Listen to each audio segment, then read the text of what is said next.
Steve Sr. here, coming to you from the Carolina Bee Ranch.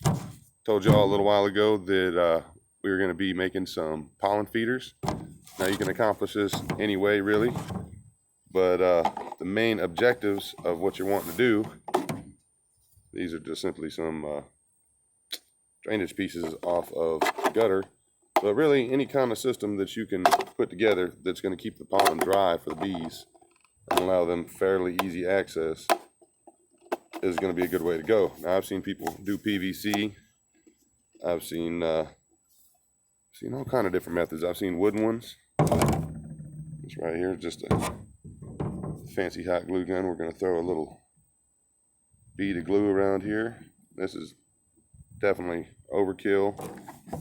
I like a little overkill, but this is like all this is ever going to be used for. I don't plan on ever taking it apart for any reason.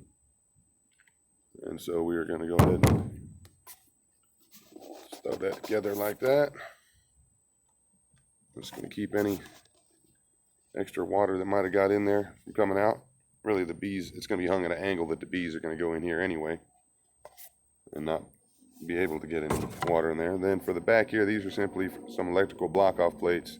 If you're wondering why I didn't use PVC like everybody else, it seems like, on the whole entire internet, it's was simply just the cost. I mean, this costs half as much.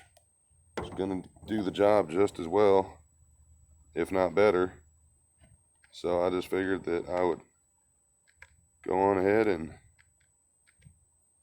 make some out of these. But when you hang them up from your tree branch or wherever you're going to hang them in your apiary, make sure you hang them at a slightly downward grade. That way any moisture that does manage to get in there from some kind of sideways rain or something is not going to want to go in and get to the pollen, because pollen substitute is not very forgiving when it comes to moisture. Now, unless I'm mistaken, I hear the pizza guy up at the top of the driveway. I had several friends of my kids spend the night, and they are now hungry the next day. And what do you feed teenagers? Of course, pizza. So I was going to show you guys how I mounted the wires too, but really any way you wrap wires around here or attach them to here, as long as the front hangs lower than the back, is going to be just fine. But so yeah, there you go. There's your pollen feeder, straight from the Carolina Bee Ranch.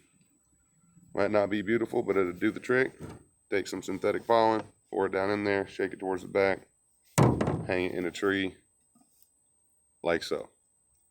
Gonna have some wires around here, wires around here. I like to take my wires up and get the angle that I want for them, and then make a loop in my wire where I can hang it from that one spot and it can't manage to twist itself back this way or that. It's stuck at that position. But so yeah, there you go. Get out there, help those bees. It's not just their honey reserves or however much sugar syrup that you're feeding them that's going to get them through the winter. It's pollen. They need that pollen. Gotta have it. They won't even touch the synthetic pollen when there's pollen. But I'll make a video here in a day or two when they find this, and you see how many bees are coming to get this pollen, synthetic pollen, now that there's none available. But yeah, that'll get them through the winter. Carolina Bee Ranch, help your bees. Signing out.